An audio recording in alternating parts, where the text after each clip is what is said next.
나 사실 집이 지금 37개고 월세 막 이만큼 받아라고 하면 야, 저 사람 괜찮다, 한번 만나봐야겠다라고 생각하는 사람도 있을 건데, 또 삐뚤어진 시선으로 보시는 분들도 분명히 있을 거라고 생각이 제 두려움 때문이었다는 것 같고, 그래서 나는 우회적으로 빚이 30억인데 이걸 계산을 안 하더라고 사람들이. 난 계산을 할 거라고 생각했거든요. 단순 계산해봤을 때 30억이면 한 1,000만 원 이자야 한 달에. 야, 나는 그걸 내고 그래도 숨쉬고 살아가는 사람이거든. 그럼 그걸 감당할 수 있는 사람이라는 거를 우회적으로 자랑을 한 건데, 그 사람들이 자랑인지 좀 몰라주더라고요.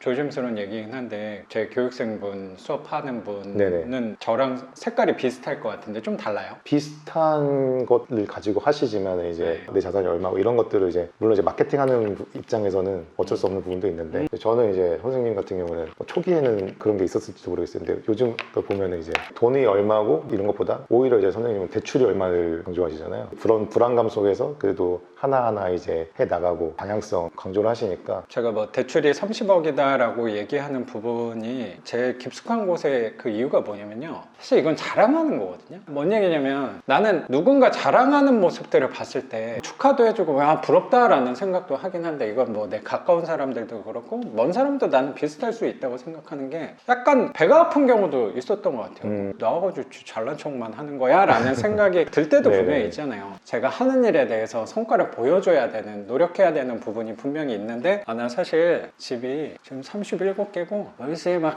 이만큼 받아라고 하면 야, 저 사람 괜찮다, 수업 듣고 싶다, 한번 만나봐야겠다라고 생각하는 사람도 있을 건데, 또 삐뚤어진 시선으로 보시는 분들도 분명히 있을 거라고 생각이 제 두려움 때문이었다는 것 같고, 그래서 나는 우회적으로 빚이 30억인데 야, 그럼 단순 계산해봐, 이걸 계산을 안 하더라고 사람들이. 난 계산을 할 거라고 생각했거든요. 단순 계산해봤을 때 30억이면 한 1,000만 원 이자야 한 달에. 야, 나는 그걸 내고 그래도 숨쉬고 살아가는 사람이거든. 그럼 그걸 감당할 수 있는 사람이라는 거를 우회적으로 자랑을 한 건데, 그 사람들이 자랑인지 좀 몰라주더라고요. 역시 생각이 깊은 선생님은 그 점을 또 알아봐 주셔서 제 입장에서는 감사한 부분이 아닌가 생각이 좀 드는 것 같아요. 선생님도 내가 갖고 있는 투자금에서는 감당이 될 수 있는, 상대적으로 부동산 안에서는 조그만 덩치로, 그리고 선생님 방향도 월세 쪽으로, 현금 흐름 쪽이 내 방향에 좀 가까웠다. 그게 맞는 것 같고요. 그때 목표를 이제 첫 시간에 하잖아요. 네네네. 1년 내에 얼마 하기, 2030년까지 건물 하나 올린다, 이런 말씀 드렸었던 걸로 기억하는데, 내가 할 수 있는 것부터 하면서 그게 부담이 되지 않는 상황이 됐을 때 접근하는 게 맞는 방향성이다라고 생각을 해서,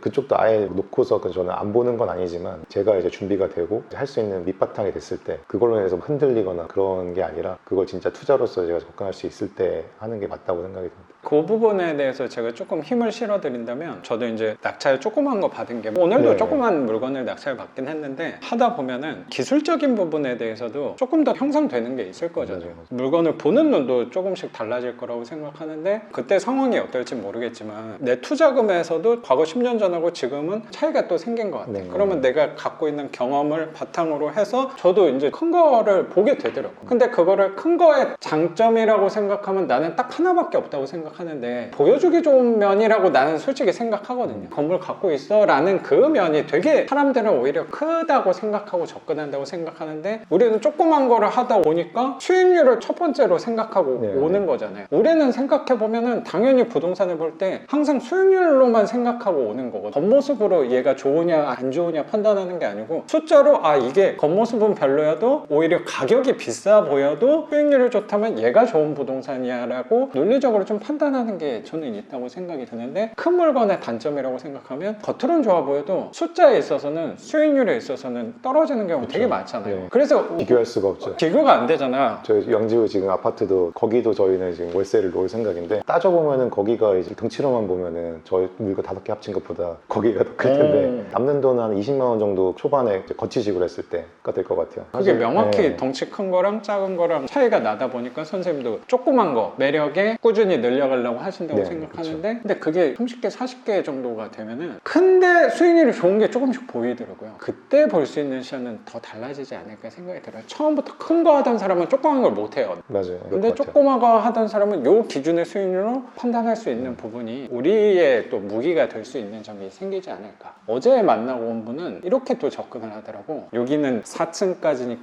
8개 호수잖아요. 어제 갔던 집은 3개인데 1호 라인밖에 없어요. 1, 2호가 아니고 한 층에 한 세대씩. 3층을 낙찰받았는데 1층 사람이 되게 급하게 판다는 거야. 경매보다 더 싸게 썼어요. 2층만 지금 설득하고 있대. 건물주가 되는 거야. 아, 전체를 다. 3개로 건물주가 되는 거니까 그 아이디어도 되게 신선하다는 생각이 그쵸, 저는 조금 그쵸. 들더라고요. 가능하죠. 그렇게도 접근해 볼 수 있구나. 그럼 우리가 했던 경험들이 파생되는 것들이 굉장히 많아지는구나라는 생각도 저는 들더라고요. 지금 파주거 같은 경우도 그중에 3개를 받았는데 나올 물건들도 꽤 있거든요. 그것도. 그것도 옛날부터 계속 나왔던 물건이니까. 네, 맞아요. 네. 모니터링도 좀 하고 있는데 여러 가지 이제 방향성들은 저는 항상 열어놓고서 접근하려고 그러는데 관리업체 같은 경우에도 주민들하고 마찰이 좀 있어가지고 아는 동생 중에 방충망 같은 거 수리 같은 거 하고 싶다고 한 친구가 있어요. 좀 그런 것도 관리하는 거 업체나 이런 것도 좀 해가지고 엮어서 사업을 만들어 볼 수도 있겠다 이런 생각도 좀 그리고 들더라고요. 교육생분 중에 빌라 관리해주는 업체 사장님이 한 번 왔어요. 되게 괜찮은 것 같아요. 사업하시는 분들한테 네. 업종 좀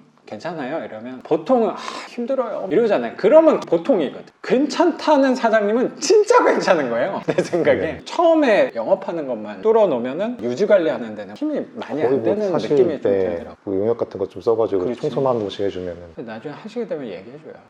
부탁 좀 하고.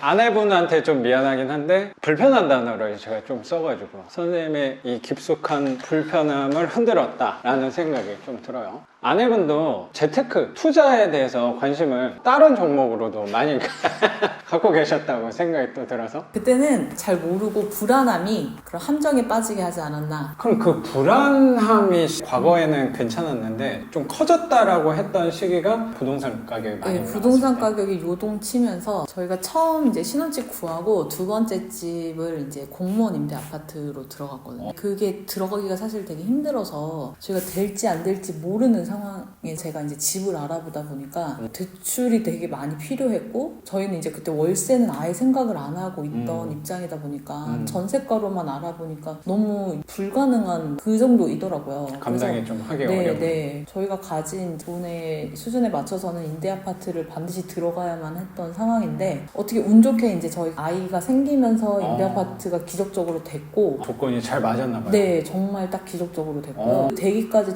제가 진짜 되게 많이 불안했거든요. 처음에 있던 데가 이제 오피스텔 같은 곳이었는데 네. 거기도 전세가가 2년 있는 사이에 되게 많이 올랐고 이제 저희는 아이가 태어나니까 아파트를 가고 싶은데 아파트 가격은 정말 쳐다도 못 볼 정도였고 새 아파트 이런 것도 네, 아니고 네, 오래된 네, 아파트도 네, 그 주변에 뭐 아파트를 다 봤을 때